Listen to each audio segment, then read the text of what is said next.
Shalom semua. Di sini tuh saya akan khotbah tentang hubungan antara anggota-anggota rumah tangga. Kita ambil ayatnya dari Kolose 3 ayat 18 sampai 25. Saya bacakan ayatnya ya. Hai istri-istri, tunduklah kepada suamimu sebagaimana seharusnya di dalam Tuhan. Hai suami-suami, kasihilah istrimu dan janganlah berlaku kasar terhadap dia. Hai anak-anak, taatilah orang tuamu dalam segala hal, karena itulah yang indah di dalam Tuhan. Hai bapak-bapak, janganlah sakiti hati anakmu, supaya jangan tawar hatinya. Hai hamba-hamba, taatilah tuanmu yang di dunia ini dalam segala hal. Jangan hanya di hadapan mereka saja untuk menyenangkan mereka, melainkan dengan tulus hati karena takut akan Tuhan. Apapun juga yang kamu perbuat, perbuatlah dengan segenap hatimu, seperti untuk Tuhan dan bukan untuk manusia. Kamu tahu bahwa kamu dari Tuhanlah, kamu akan menerima bagian yang ditentukan bagimu sebagai upah. Kristus adalah Tuhan yang kamu hamba dan kamu hambanya. Barang siapa berbuat kesalahan, ia akan menanggung kesalahannya itu, karena Tuhan tidak memandang orang. Nah, gue sih juga ada ayat nih di ayat 1 Petrus 3 ayat 1. Hai istri-istri, tunduklah kepada Tuhan suamimu seperti. Ini saya juga ada ayat di Efesus, di Petrus 1 Petrus. Saya juga ada ayat di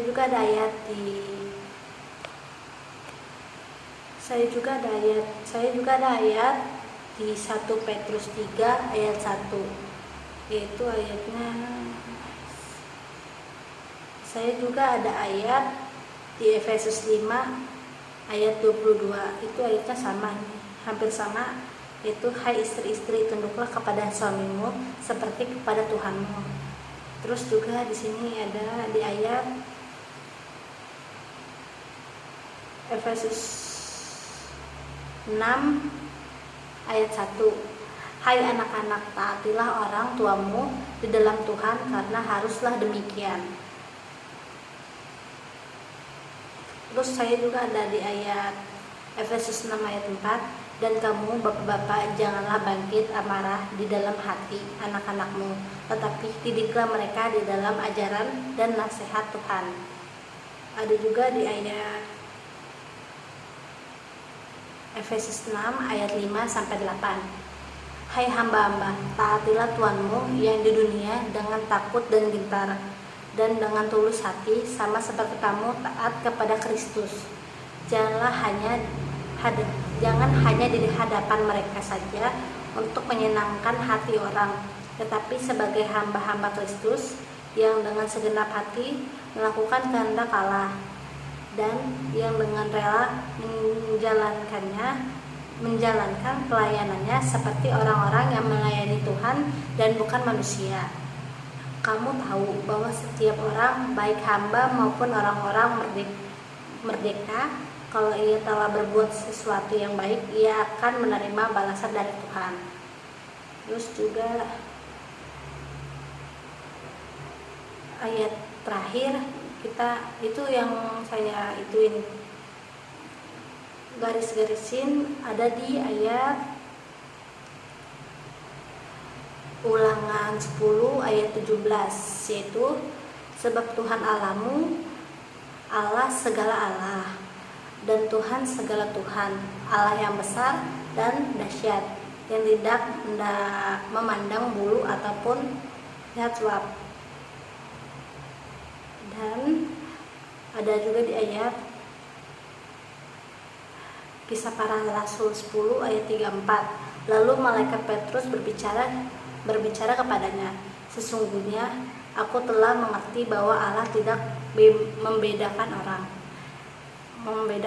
Nah, di sini juga ayat terakhir itu memberitahu bahwa kalau misalnya Tuhan Yesus itu enggak membedakan orang, jadi kita itu harus taat kepada Tuhan Dan